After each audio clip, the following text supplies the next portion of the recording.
It's now or next. Carrier reduzida, sete sustentável.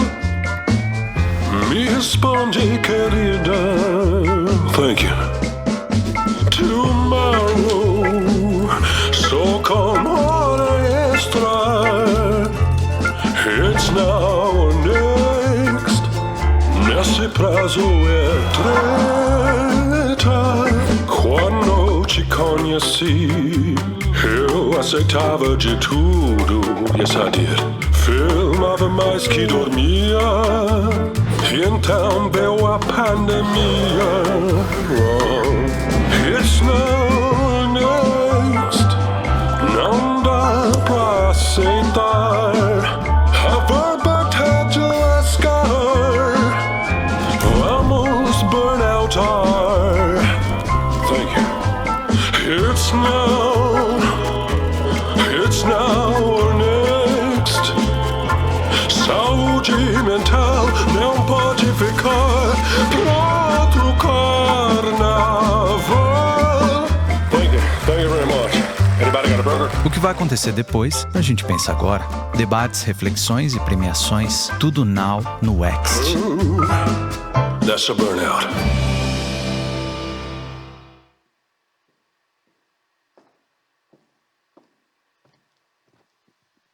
Alô?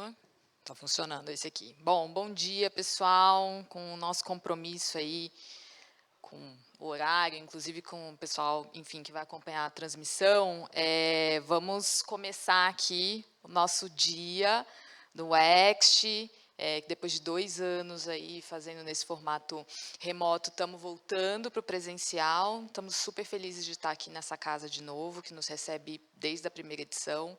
Então, antes de chamar o primeiro painel do dia, eu quero agradecer aqui os nossos patrocinadores, apoiadores, enfim, começando aí com a Apex, que voltou esse ano, enfim, patrocínio Get Images, OnCare, Sebrae e SPCine, apoio Affinité, At5, Consulado, GoEd, Pródigo, Satélite, Sindicine, enfim.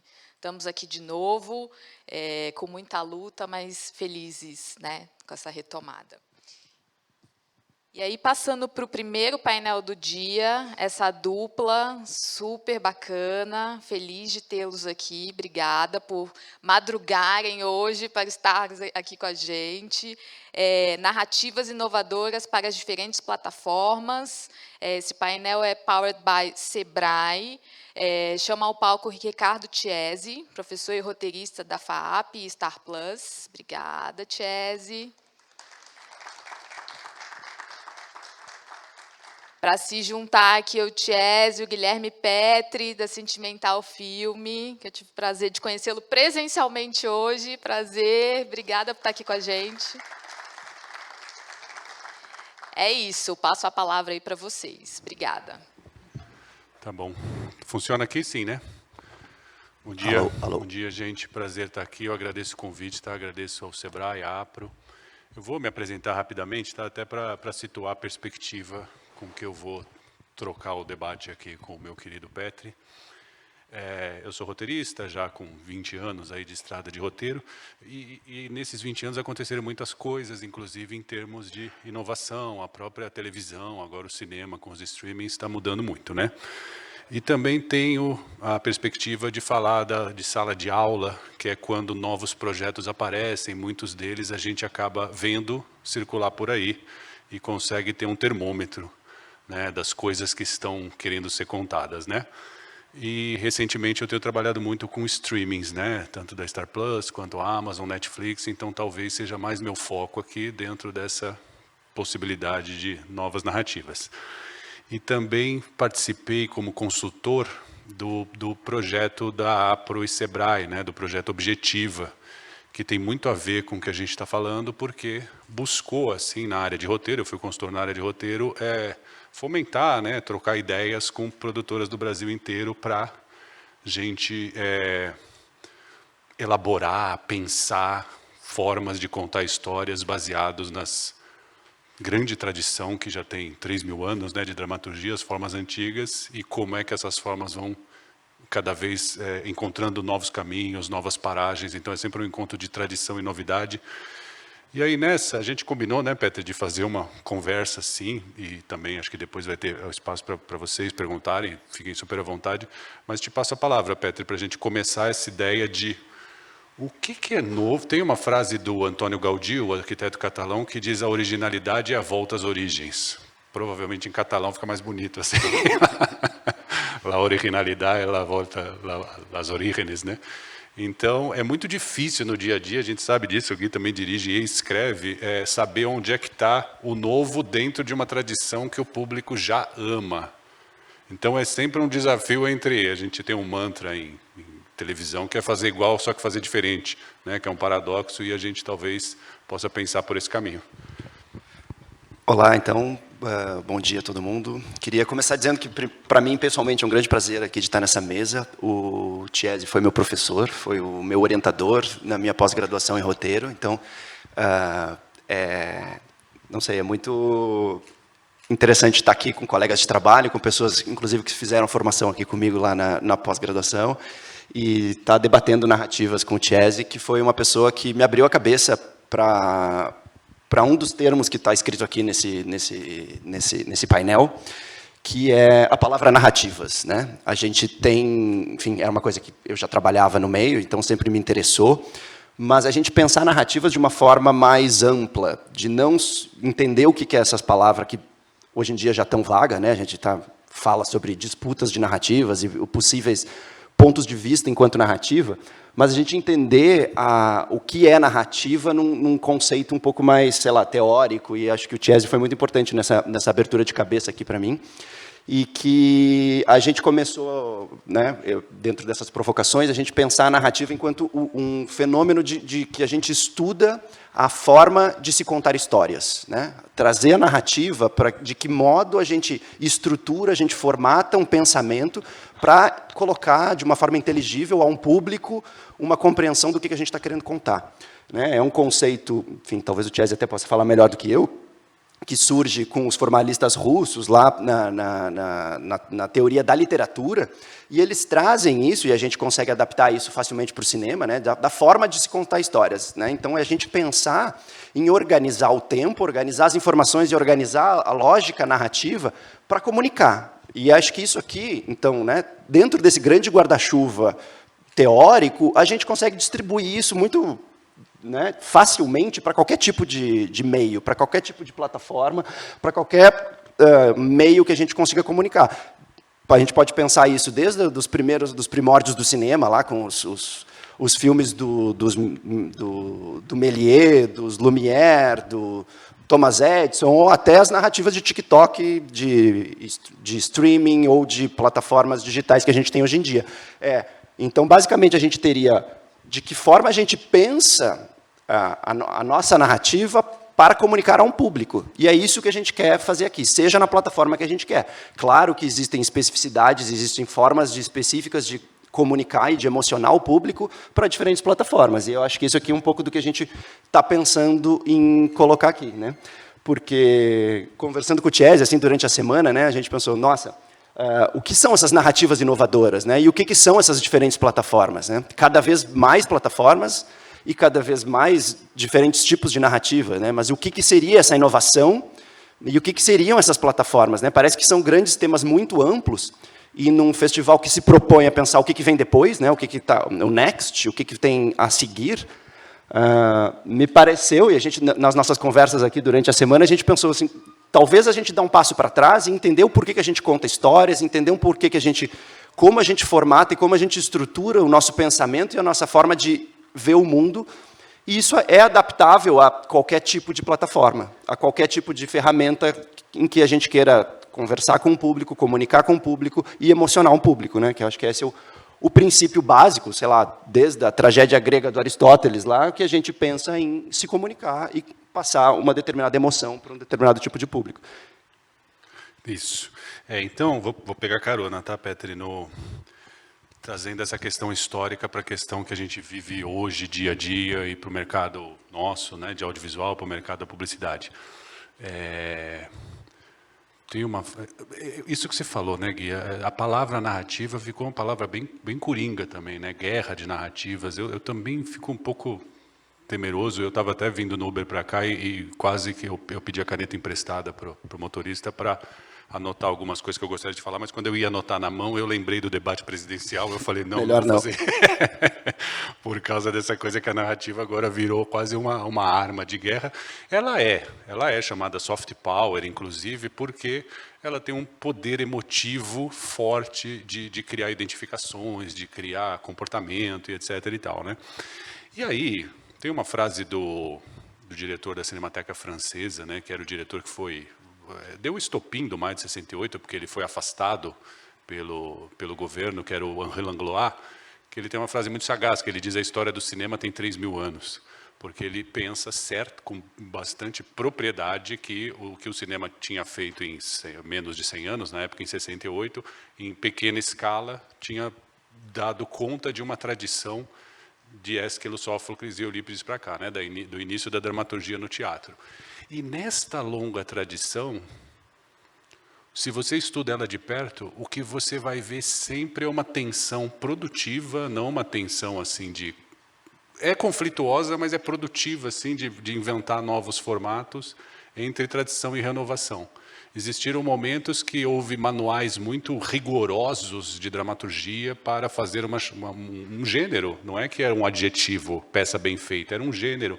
Era uma peça feita totalmente dentro do cânon, assim, totalmente dentro de um modelo. E sempre acontece quando, né, se a gente estudar essa história, quando as coisas engessam dentro de um modelo, a ânsia do artista por renovação, por encontrar novas possibilidades lá dentro. Isso a gente vai vendo sempre nos momentos chaves assim de pontos de ver, plot points assim, né, Pedro, que a gente fala de narrativa, esses momentos de tensão entre o mesmo e o diferente.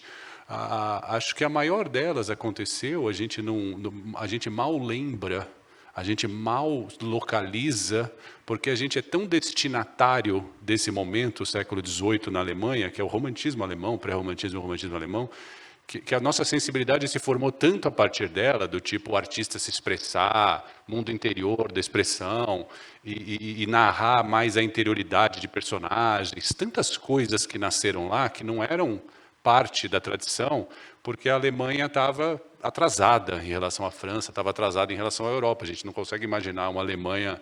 Hoje tem jogo da Alemanha? Tem, né? Outra potência e tal. A gente não consegue imaginar uma Alemanha rural, uma Alemanha toda dividida, esfacelada, né? Então, o romantismo é um grande momento de ruptura. E assim vai indo nessas tradições e rupturas que nunca a balança vai pender de um lado ou para um lado ou para o outro, porque o que acontece é que tem essa ânsia, eu estava completando, né? Tem essa ânsia do artista, mas o que movimenta muito essa história, e eu já chego nos dias de hoje, tá, Beto, para a gente falar dessas novas narrativas e tal, é um desejo, é uma ânsia do público também, sabe? A gente conta uma história de determinado cânon que, sei lá, o policial vai se dar bem no final, ou então o bem vai prevalecer no final. Isso torna-se cifrado com o tempo, percebe? Isso numa série de TV a gente vê que, então isso aqui já foi. Então, entrando em alguns exemplos mais contemporâneos. Então, a gente sabe que o plantão médico vai salvar o paciente no final. De repente, a gente entra com o médico que é tenebroso, assim, que é o Dr. House, né? Um médico que não gosta dos seus pacientes. Depois, isso deu, entendeu? Já estamos cheios de anti-heróis por aí. Aí vem o Good Doctor, né? Um médico super inocente, super, né? Até tão quase ingênuo, assim. E isso vai dar na próxima onda aqui. Dentro disso, o que eu posso encontrar? Dentro disso, o que eu posso encontrar? Então, isso trazendo para os dias de hoje, essa grande, que é muito, eu recomendo muito estudar essa história das tradições e rupturas, faz com que cada projeto que chegue na nossa mão, e cada aflição de uma produtora, de um streaming, seja: isso aqui é legal, isso aqui é ok, isso aqui é bom, isso aqui inclusive é ótimo. Em edital acontece muito. Isso aqui é ótimo. E a pessoa meio que se frustra, tá, mas por que o ótimo não está acontecendo? Porque outro dia uma produtora me disse, eu não lembro exatamente a estatística, Tiesi, a gente fez uma conta aqui, na nossa mesa chega, sabe, de tipo 3 projetos por hora. Então, imagina a pilha vai se acumulando. A pergunta que vai... Então, esse é bom, esse é ótimo, esse é médio, esse é descartável, um monte realmente não encontrou ainda sua definição. A gente começa a se perguntar, dentro desses, qual atinge esse equilíbrio super delicado entre fazer igual, só que diferente. Quer dizer, você tem uma tradição que é, por exemplo, o seriado médico, você tem uma tradição que é o seriado policial, você tem uma tradição que é o seriado XYZ, algum tipo de história que já tem o gosto do público, mas o público, você faz uma pesquisa, o público diz, quero isso, XYZ. Você vai dar exatamente XYZ e ele te despreza. Obviamente vai fazer isso, porque se você começa a tratar uma pessoa como tudo que você quiser eu dou, essa pessoa te desprezará também, porque ela está esperando que você a surpreenda. Certo isso? Então, histórias da vida. Quer completar alguma coisa? Já sei. Não, acho que a gente está conversando um pouco sobre essas formas de narrar, né? Aqui, o que são essas narrativas diferentes, essas narrativas inovadoras que a gente está chamando aqui nesse painel, e a gente para pensar, assim, a gente pode pensar que a gente tem muitos diferentes tipos de olhares hoje em dia, cada vez mais diversos, cada vez mais múltiplos, e eu acho que isso traz uma riqueza muito significativa para o nosso mercado, mas, ao mesmo tempo, a forma de contar a história é muito parecida entre elas, né? A gente pode ter um personagem que se comporta um pouco diferente, no exemplo do plantão médico ali, do ER, ou o House, que já tem uma maldade no personagem um pouco diferente, ou a gente estrutura a história um pouquinho diferente, mas as formas narrativas, o jeito de contar a história, ele se mantém mais ou menos similar. A gente pode pensar, enfim, grandes inovações, assim, sei lá, na história do audiovisual, assim, sei lá umas novelas vague, né, que subverte um pouco o jeito de contar a história de um classicismo que o cinema começa a fazer uso, até ali pelos anos 60, principalmente em Hollywood, né? Ali sim começa a ter alguma variação do jeito de se contar a história, né? A gente começa a quebrar um pouco a forma narrativa clássica de causa e consequência, embaralhar tempo, embaralhar espaço, embaralhar a moral do personagem, e ali a gente tem alguma coisa um pouco diferente do jeito de se contar a história. E quando a gente tem outra grande ruptura agora trazendo para a televisão, né, pensando numa diferente plataforma, que se chama a terceira onda da televisão americana, né, que é essas séries que vieram com um pouco mais de sucesso aqui também no Brasil, que é tipo, sei lá, o Breaking Bad, o Mad Men, o The Wire, enfim, Sopranos, né, que são esses grandes cânones dessa ruptura da forma de se contar histórias para um meio televisivo, que até então eram histórias de pessoas boas, né, pessoas virtuosas, que passavam boas morais, e aí com esse tipo de personagem tem um embaralhamento do que é o Soprano, Tony Soprano lá, é um mafioso, mas também é um pai de família, ele tem, né, questões que intercalam esses dilemas da sociedade americana e do personagem no mesmo ambiente, né? O bom e o mal já se mistura ali. Isso já não existia muito na televisão. Mas é uma coisa também, e trazendo agora assim, um pouco mais para o nosso mercado, assim, que a gente ainda está tateando um pouco, né, nessa... Assim, se a gente ainda não teve quase que o nosso clássico, a gente também ainda não tem a nossa disrupção do nosso clássico, né? Fazendo esse paralelo que eu trouxe lá no cinema e nas séries televisivas dos Estados Unidos, eles tiveram um grande período de clássico para começar a romper esse clássico. E a gente aqui está começando ainda um mercado, começando ainda um tipo de contar histórias que o nosso clássico ainda é a telenovela, baseado no melodrama, baseado na dramaturgia televisiva, hegemônica da Globo por muitos anos. E agora a gente está tentando alçar novos voos, novos mercados de séries, né? E algumas, enfim, com projeções até internacionais, super bem realizadas, bem feitas, mas me parece assim que a gente ainda está faltando o que a gente quebrou disso para trazer essa autoralidade, né? Quando a gente vê essas séries de Sopranos, Mad Men, etc., que romperam isso, lá agora já faz o quê? Uns 15 anos, 10 anos, sei lá, e a gente vê os autores dessas séries, né? A gente vê séries de autores, até hoje em dia, né? O Atlanta é uma série de autor, Fleabag é uma série de autora, o David Chase é o cara do Sopranos, o Matthew Wyman é o cara do Mad Men, enfim, e assim vai. E aqui a gente ainda está um pouquinho mais buscando o industrial, mas sem conseguir ainda avançar o autoral, eu acho, assim, né, de uma forma um pouco mais significativa. Exato. Eu concordo plenamente com isso. Esse é o sentido, assim, vou complementar, né, da minha... numa piada interna outro dia, né, o roteirista brincou, né, eu estava lá na posição meio até chata de analisar projeto e tal, não sei o quê, mas o roteirista, na brincadeira, falou assim, eu sou um artista à frente do meu tempo, né, eu sou um artista, aí eu falei assim, não dá para ser um pouquinho só à frente do seu tempo, sabe, não muito. E aí, assim, tem a frase do astronauta lá, né, que é um pequeno passo para um homem, um grande passo para a humanidade, né?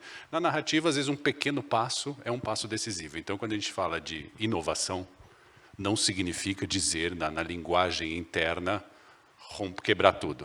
Não necessariamente uma revolução, né? Agora, como o Guilherme estava falando, qual é o tamanho desse passo? O tamanho do passo, você falou 2 vezes uma palavra que já me ocorreu, assim, para mim, o que é referencial em termos de inovação, que é o ruptura. Né, como chama no original? Ruptura? O Severance. Severance. É assim, eu acho que os streamings fora estão um pouco com essa cabeça de eu preciso fazer algo, passo grande, completamente diferente. Sabe, o lugar de se colocar e de se expor e de chamar atenção num mundo que, pausas, eu vou trazer aquela grande história dos 3.000 anos para a história pessoal de 49 anos. É inacreditável que antigamente tinha 7 canais de televisão, muitos não lembram. Minha primeira, e não tinha... Tinha que levantar para trocar o canal. Minha primeira função no audiovisual foi controle remoto humano, porque meu pai não ia levantar, tinha filho para isso, para trocar de canal para ele. E meu irmão mais velho, eu que não vou. Então ia eu lá e ficava, como ninguém queria levantar, ficava no mesmo canal o tempo todo, que era o canal 5, Rede Globo. E dominou aí, não é abaixo a Rede Globo, não é isso que eu vou falar não, mas foi um domínio tão grande assim, um tipo de história tão hegemônico durante tanto tempo, que agora que o mesmo streaming que tem o mesmo selo, a Apple não chegou, talvez chegue.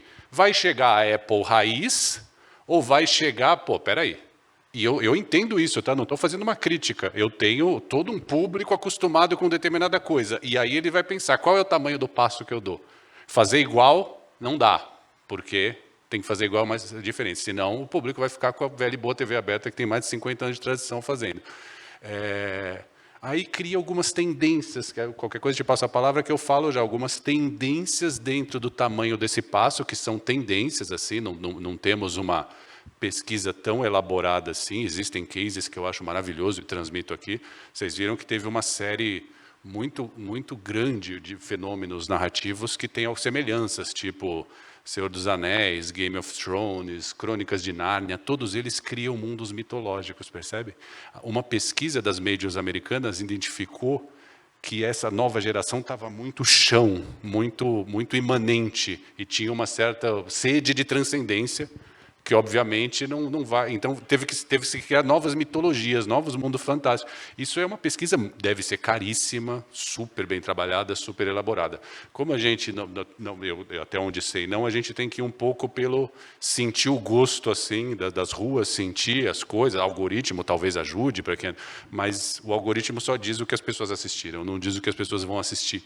Então, tem algumas tendências dentro desse tamanho de passo que eu queria abrir um pouco mais, mas te passo a palavra. Eu acho que, enfim, também, desde que fui convidado para estar aqui, assim, fiquei pensando nessa o que é que vem após, assim, né? E a gente sempre tem me parece um grande exercício de uma futurologia muito difícil da gente fazer. Especialmente agora, né? Acho que já tem gente contando histórias em podcasts de uma forma super já consagrada, também narrativas para redes sociais, né? Tem gente que vai contando em stories e vai contando eu já vi livros que são publicados diretamente direto no Instagram, enfim. Então a gente está conseguindo multiplicar isso como formas de plataformas, mas me parece que a gente ainda está entendendo como usar isso tudo, né? E eu acho que isso é absolutamente normal e completamente compreensível. Assim, o próprio cinema surge como tecnologia e ninguém sabia o que fazer com aquilo. A gente simplesmente tinha uma máquina que capturava 24 frames por segundo. E aí o que se faz com aquilo? Ninguém sabia. Vamos lá, filma os caras saindo da fábrica, filma o trem chegando na estação. E aí não se sabia o que se fazia com aquilo, até que inventou uma finalidade artística para aquela tecnologia. E da mesma forma, assim, eu acho que a gente está entendendo as inovações, entendendo as tecnologias, para que a gente consiga... E agora, artistas pegam isso e de que forma a gente transforma, a gente recria, né? A gente faz algo original mais do mesmo, que é, enfim, produzir conteúdo como todos aqui, eu, enfim, Chese, todo mundo aqui, produz. Mas de que forma a gente pensa e estrutura isso, e para mim eu acho que essa palavra é importante, assim, né? Quando a gente fala em narrativa, a gente fala em estruturar, a gente fala em organizar, a gente fala em pegar o tempo e pegar uma história e pensar na forma que a gente vai contar ela, né? Desde do Aristóteles, lá, início, meio e fim, 3 atos, ou narrativas um pouco mais disruptivas, lá, enfim, a partir dos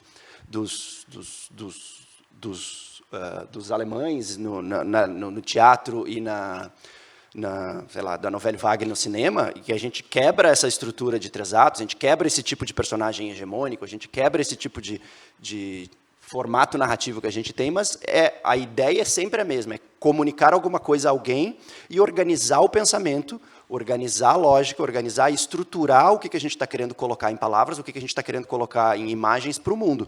E eu acho que isso, a gente ainda, nessas assim, variações de tecnológicas, assim, seja criar da propaganda ali do pré-roll do YouTube, que a gente tem que fazer, vídeos de 6 segundos, comunicação rápida de Instagram, ou transformar um filme em stories, ou em algumas coisas que a gente tem, esses desafios que a gente passa no dia a dia da propaganda aqui também, é a gente pensar de que forma a nossa, sei lá, trazendo um pouco aqui para o universo da campanha publicitária também, de que forma a gente pega uma estrutura de campanha, a gente identifica os elementos no filme publicitário até que a gente tem, até para criar uma unidade na campanha, né? Às vezes a gente executa mais de um filme, a gente tenta pensar o que tem em comum nessa estrutura para gerar uma campanha, que seria similar talvez a uma série, de que forma isso se encadeia entre eles, internamente, e de que forma a gente adapta essa ideia para um outro meio, quando a gente vai fazer um comercial que é, sei lá, que vai passar no pré-roll do YouTube, tem 6 segundos, né? E aí tem vários cases também que funcionaram bem, de gente que conseguiu pensar no formato dos 6 segundos enquanto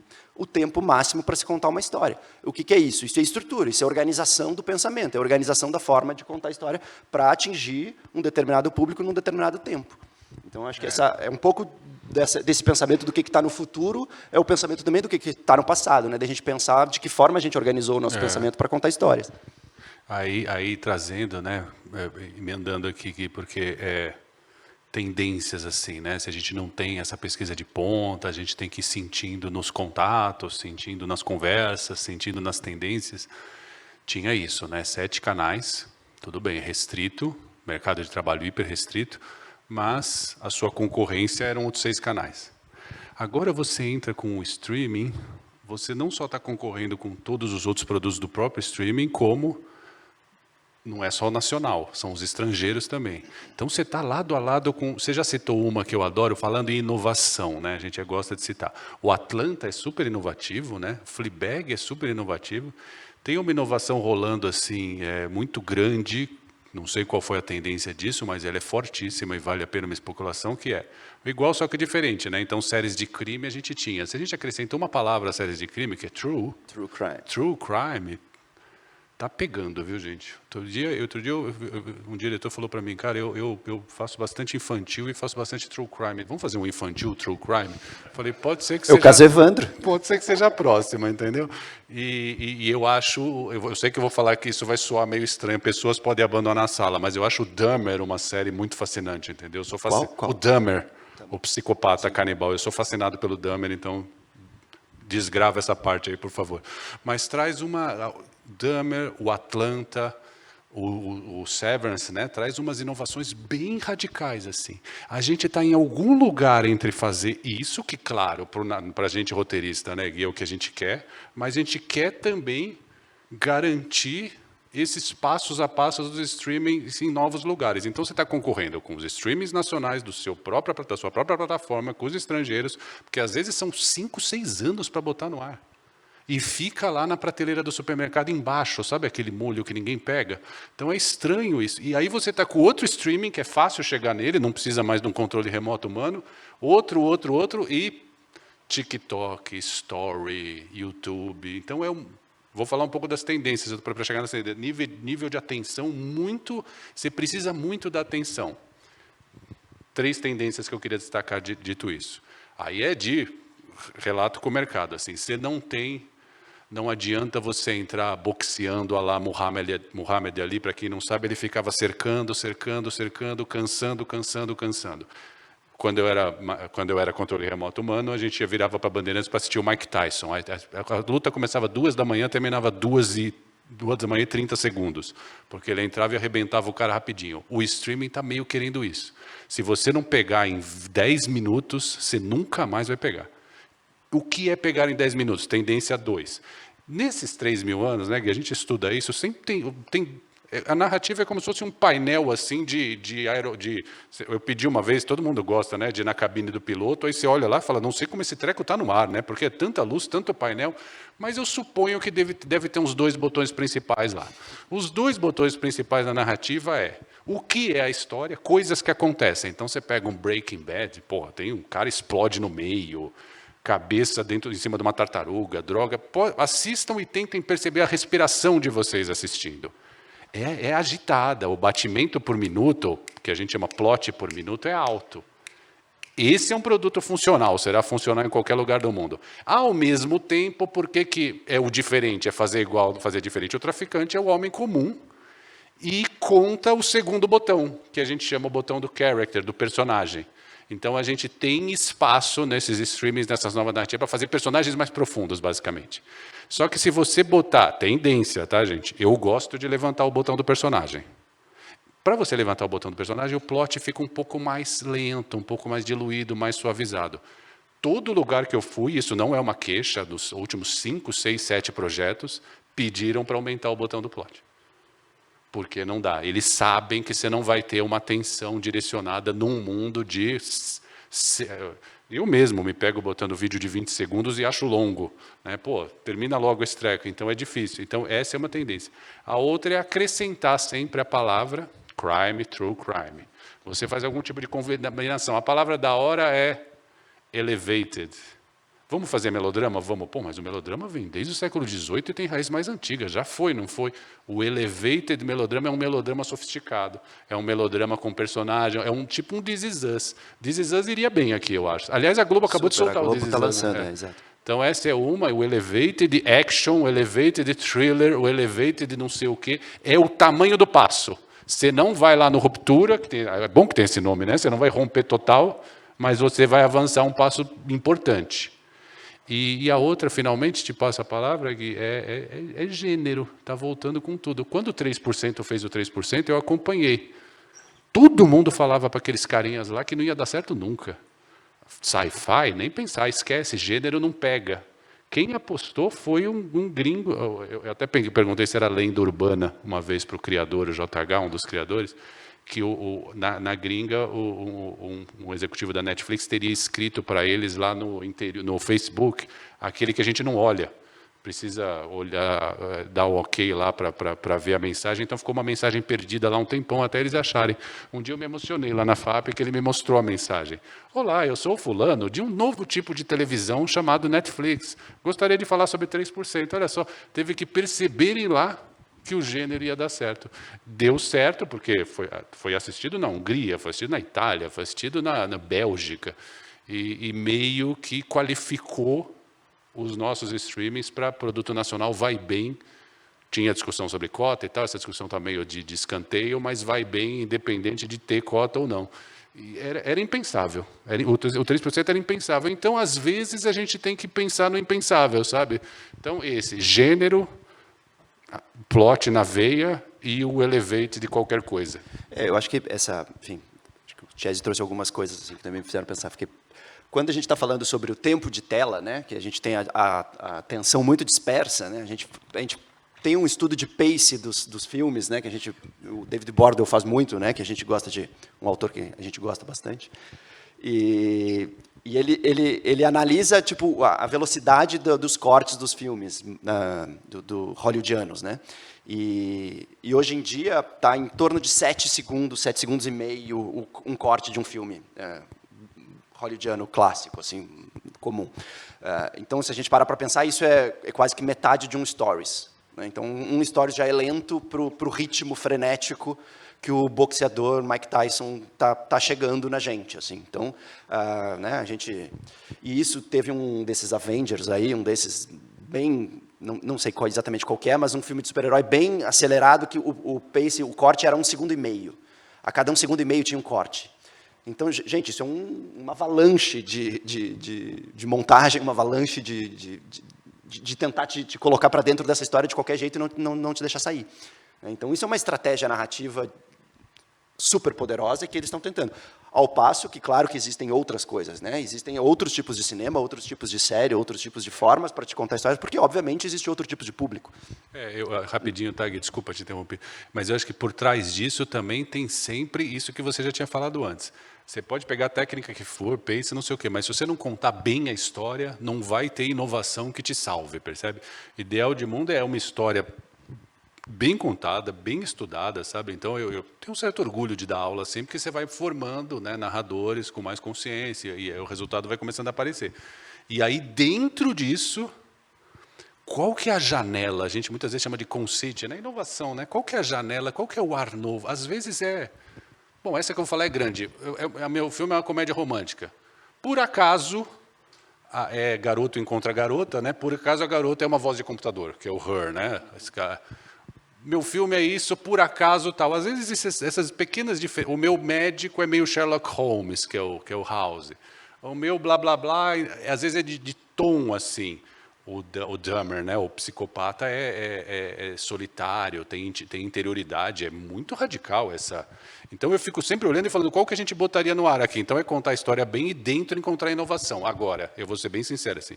Se eu estou num edital e você tem todo certinho. Tá tudo check. Mas sem essa inovação, o Nelson Rodrigues tem uma frase boa, né? Perfeição é coisa de menininha tocadora de piano, assim, sabe? É tudo bonitinho, não tem uma nota fora. E o outro que está tudo errado, mas tem algo novo, assim, algo que vibra, e não sou sozinho não, você prefere escolher esse, porque esse aqui pode ser trabalhado para ficar certo. Talvez esse seja o elevated que eles estão querendo, né? É essa mistura de alguma coisa com outra que transcende, que coloca isso em outro lugar, outro patamar, outra que tem alma, que tem um coração, que tem vida, que pulsa. E acho que também é nisso no que o Chaz estava falando, né? Da gente pensar sobre essas questões de pegar o gênero, pegar o clássico e transmutar isso e traduzir isso para os nossos tempos, né? Então, vamos pegar o clássico o clichê do gênero do cinema de gangster e vamos trazer para um drama de família, que, enfim, aí nessa simbiose surge Sopranos. Vamos, então, pegar a estrutura do thriller e vamos trazer para uma série, né, que é o Ruptura, o Severance, né, enfim, que eles pegam o gênero e transformam isso, né, e claro que sempre relacionando com questões do mercado de trabalho, questões, né, atuais, e que a gente fica pensando, repensa a nossa sociedade a partir do olhar autoral desses produtos. Mas eu acho que é isso que me parece essa questão do elevated, assim, né, de pensar de que forma a gente rompe o clássico, de que forma a gente pega o que o público já conhece e transforma isso de alguma outra forma. Né? Eu penso em alguns exemplos disso, aí eu vou tentar tornar concreto o tamanho desse passo. Às vezes eu fico pensando, é meio difícil esse tipo de pensamento, dá um pouco de angústia. Qual filme ou série seria factível e a gente fala, por que eu não pensei nisso? Esse daria um puta sucesso no Brasil, está dando o passo. O filme Parasita daria. Porra, a gente toda vez passa em coisas de... O maior edifício comercial, aqui mesmo, na Faria Lima, você vai ver, do lado tem a comunidade, tem a favela. O Parasita nasceu um pouco disso. Assim. O próprio coreano lá dos jogos, como chama? Round 6? O Squid Games. O Squid Games daria. O White Lotus é uma série que daria bem.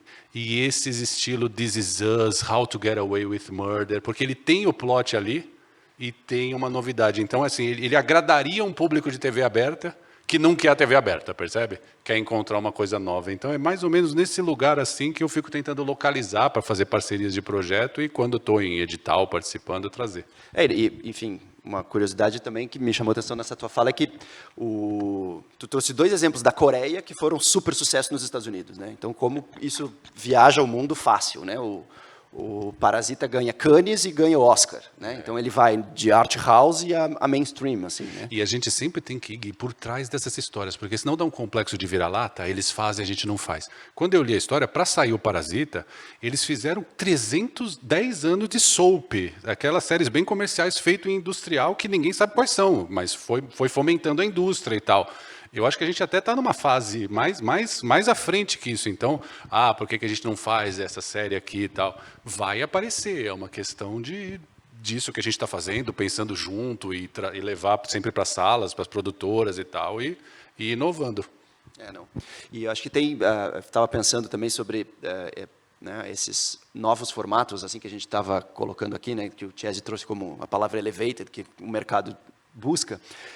Também na comédia a gente tem isso muito claro, né? A gente já quase que perde a comédia pura e agora a gente já precisa misturar ela com drama, né? Então a gente tem que ter já uma dramédia para isso funcionar. A gente quase não vê mais aquela comédia sitcom clássica, né? Sei lá, de Uma Grande Família ou um Friends ou qualquer coisa nesse sentido, assim. As comédias hoje ela já vai para o Fleabag, ela já vai para o Atlanta, ela já vai para coisas que têm implicações dramáticas muito significativas. Ao ponto de que a gente já não consegue mais muito separar o que é comédia e o que é drama já hoje em dia, né? Se a gente for pensar Succession, se é uma série de comédia ou de drama, ou tem momentos dramáticos, tem momentos cômicos, ou a própria Fleabag, se é mais comédia ou é mais drama, né? Qual é a chave principal ali daquela personagem? Porque de novo, mistura gêneros e bagunça, inclusive as formas narrativas, assim. Isso vai surgir, essa novidade, eu acho, o papel é o mais barato é a parte mais barata, assim, apostar em desenvolvimento. Você escrever no papel, a caneta cai e o Titanic afunda, é o mesmo preço.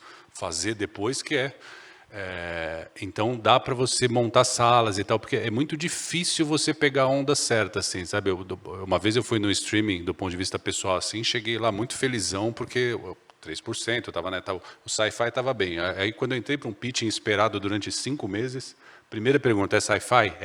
Fechamos a lojinha. Percebe? Se eu tivesse outros, às vezes a dramédia está bem, sabe? Outro dia eu ouvi que não me venha com multiplot. Então você vai tendo que sacar. Eu cheguei com multiplot, não deu certo. Eu tenho esse que é uniplot, é um protagonista central mais forte. Então é difícil. Então eu acho que a variedade de projetos é que vai.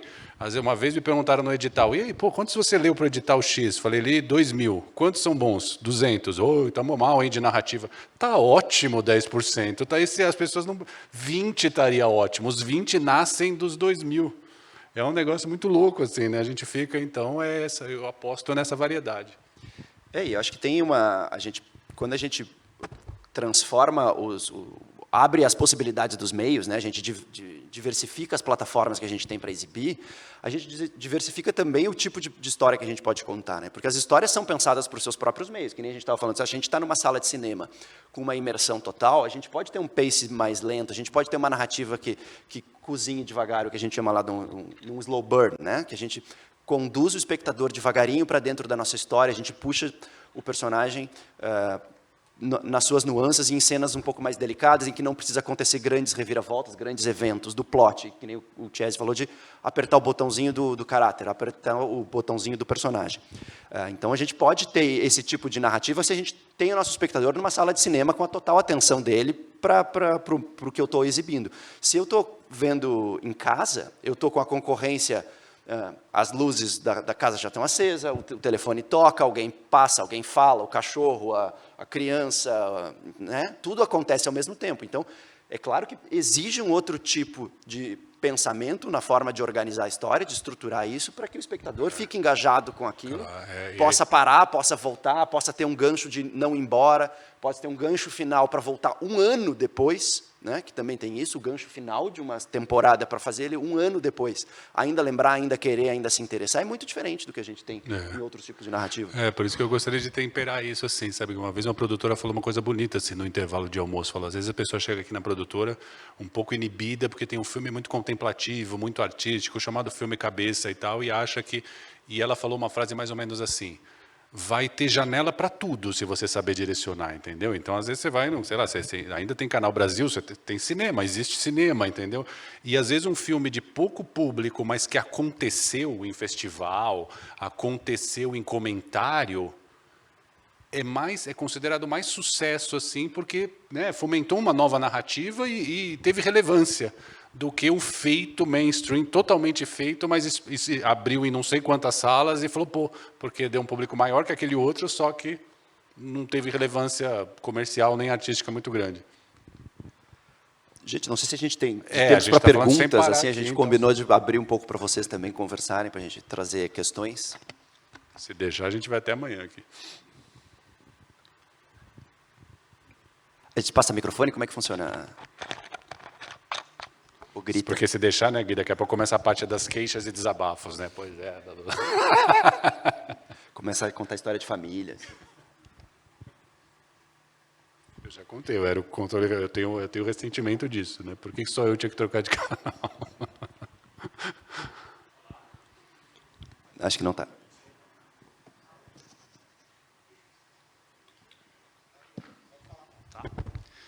Bom, tudo bem, pessoal? São duas perguntas, aproveitar que é tipo coletiva da Copa.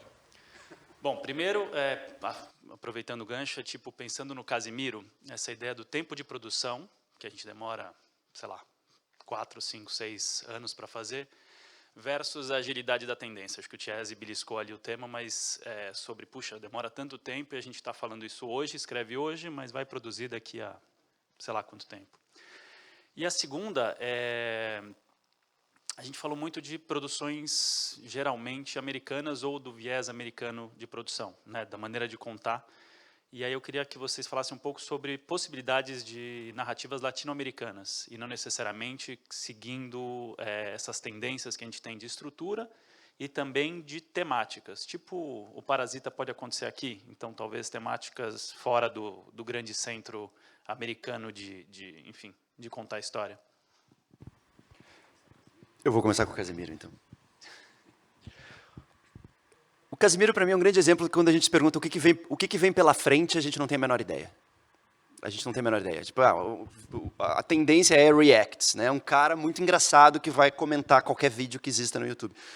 Cara, quem vai imaginar que isso vai virar uma tendência, sabe? Tipo, eu acho que a partir do momento que acontece, aí todo mundo vai atrás. Tipo, true crime, né? Ok, saiu um primeiro true crime de sucesso, aí todo mundo vai atrás de true crime. Até que já ninguém aguenta mais. E aí troca, sei lá, o modismo ou um pouco mais longo, ou dura 6 meses. Mas, cara, o Casemiro é fruto do seu próprio carisma, da sua própria personalidade, do jeito que ele fala, da forma como ele se comunica. E, enfim, que eu acho que ele é genial nisso, mas se tu parar para pensar, o Faustão fazia react de videocassetada, né? As pessoas caíam e o Faustão ria. E comentava, ô louco, olha ali, não sei o quê. E aquilo era engraçado, aquilo segurava 1 hora de televisão aberta num domingo. E o Casimiro faz a mesma coisa, claro, não só com pessoas caindo, que eu acho engraçado, ou pelo menos achava na época, e agora o Casimiro é muito engraçado, sei lá, comentando jogo de Copa, comentando as mansões dos milionários, comentando qualquer coisa, alguém cozinhando, e ele consegue transformar aquilo, porque eu acho que o que ele faz ali? Ele vê alguma coisa e ele traduz, ele explica, ele ajuda a comunicar isso do jeito dele, é autoral. Ali só funciona autoralmente, né? Só funciona autoralmente, não existe fórmula. Tipo, eu vou fazer o Casimiro, só que eu vou fazer com, sei lá, a Paola Carosella. Putz, não é a mesma coisa. Já trocou o personagem, trocou a identidade do negócio. E eu acho que só funciona porque ele é genuíno, aquilo ali é dele, a forma dele se comunicar, as expressões dele, tudo que ele faz ali arrebenta. Tipo, ele está explodindo na Copa agora, né? E eu acho que é um pouco disso, assim, tipo, a gente não tem ideia do que é o next, o que vem pela frente, justamente porque qualquer momento surge alguma coisa e a gente acha que aí agora é isso. Ou, de uma certa forma, também é pegar o que já aconteceu, por isso que a gente fez uma questão de voltar um pouco para o passado, assim, pensar nessas formas narrativas que já são estabelecidas e de uma certa forma, o elevated, né? É pegar o que o Faustão fazia na videocassetada e agora eu vou fazer com um vídeo de culinária. É pegar o Larica Total lá, então é um cara que não sabe cozinhar fazendo um programa de culinária. Putz, aí tem um choque, né? Então é essa transformação que eu acho que é o next, que a gente está sempre buscando, que a gente não sabe, menor ideia onde anda. E quem souber, por favor, avise. Eu tenho 2 coisas, sabe, Alexis, sobre a comparação com os coreanos, e uma que eu vou emendar no que o Petri trouxe, tem a ver com o Casimiro. Uma é a mais elementar, que é assim, o Parasita e mesmo o Round 6 é barato. Então, a gente pensar em que a gente chama... No mercado barato, se chama inteligência narrativa. Falar, esse produto tem inteligência, significa, é barato, entendeu? É factível fazer. Pô, o Parasita é super barato. Então, é bom pensar isso, viu? Porque a gente não tem os orçamentos. Claro que a gente sempre vai brigar por orçamento e é importante, mas não é o decisivo. Se fosse, o Chaves não fazia o sucesso eterno que faz e tal. Isso é uma coisa. A outra, e eu comparo com os coreanos, porque a gente passa, o fenômeno do endividamento está ao nosso redor. O fenômeno de você ver numa mesma rua a situação mais tecnológica de pontos, melhores prédios envidraçados e do lado nada, barraco, está diante dos nossos olhos o tempo todo. Então tem uma coisa que é a segunda que eu queria colocar, Alex, que eu chamo de demanda imaginária. São coisas que parecem que estão pedindo para ser contadas e falta uma voz para trazer. Percebe? É um pouco abstrato isso, mas precisa ficar atento. E aí, é isso que o Gui falou, é importante juntar com o Casemiro. Uma voz. O público demanda uma voz, um ângulo de visão. E às vezes, né, Petri, se o produto é feito muito industrial, no sentido, está agradando o produtor, está agradando o diretor, está agradando não sei quem, está agradando não sei o quê, isso funciona, isso não funciona, fica diluído. Falta uma coisa que no Casemiro sobra, que é a autenticidade. Então, a autenticidade conta, assim, você vai conta como atenta, e a gente está caminhando nesse lugar ainda. Aí é uma questão muito de mercado, de papel do roteirista, papel da direção, aí é uma longa história da produção, mas uma voz tem que ter, sabe? Porque senão o produto fica meio uma voz que você não consegue entender muito bem, fica um eco de fundo, uma voz duplicada. Então, eles têm, eu vou bancar isso aqui. Sabe, eu vou bancar isso aqui. Então, acho que são essas três coisas, a factibilidade, a demanda imaginária e acreditar na Fleabag. A Fleabag é uma voz, percebe? Do ponto de vista assim, do manual narrativo, não cola nada, mas está certíssima ela, porque quem falou que o manual é tudo, né? Ela buscou, bebeu de muitas fontes e tal, mas ela tem a voz, ela tem o que o Casemiro tem, a verdade e a autenticidade. Eu acho que, voltando um pouquinho para o Casemiro, assim, acho que no humor é muito mais tranquilo, assim, acho que essa disrupção no humor, assim, acho que no Brasil a gente conseguiu fazer muito bem, acho que nesses últimos anos, né? Tanto o Casemiro, quanto pega ali o Choque de Cultura, a TV Quase, né? Eles conseguiram com uma estética minimalista, com poucos recursos, e explodiram, né, no talento narrativo deles, né? Construção de personagens, construção de ritmo, piada, diferente tipo de olhar para o humor brasileiro. E voltando ainda um pouco, mais alguns anos atrás, o Porta dos Fundos, duas pessoas conversando num lugar, era a sketch deles, né? E lançavam 2 por semana, e aquilo explodiu. Então, acho que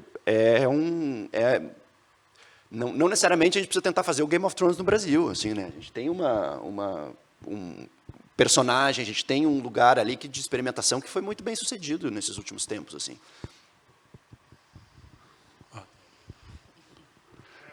Terminar, está escrito.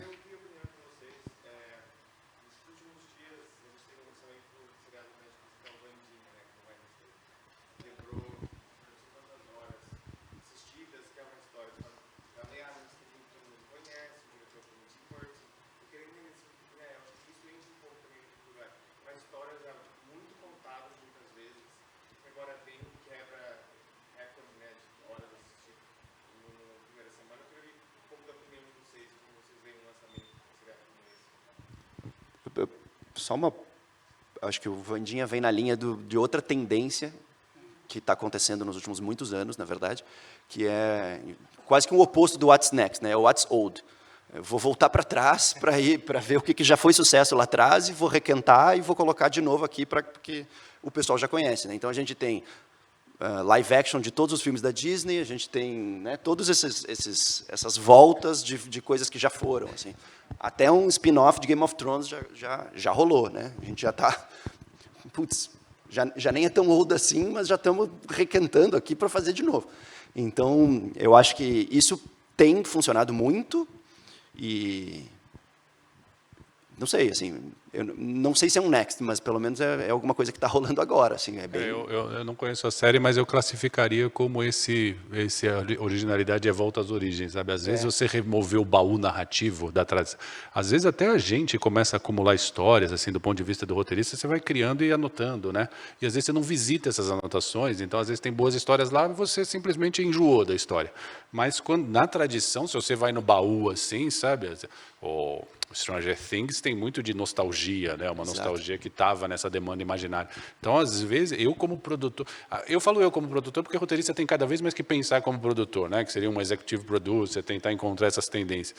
Às vezes, revirar o baú, você faz uma combinaçãozinha nova ali, você já tem, em vez de pensar... Às vezes o next está olhar para trás mesmo e saber o que pode ser recontado. É sempre recontar, é sempre recontar.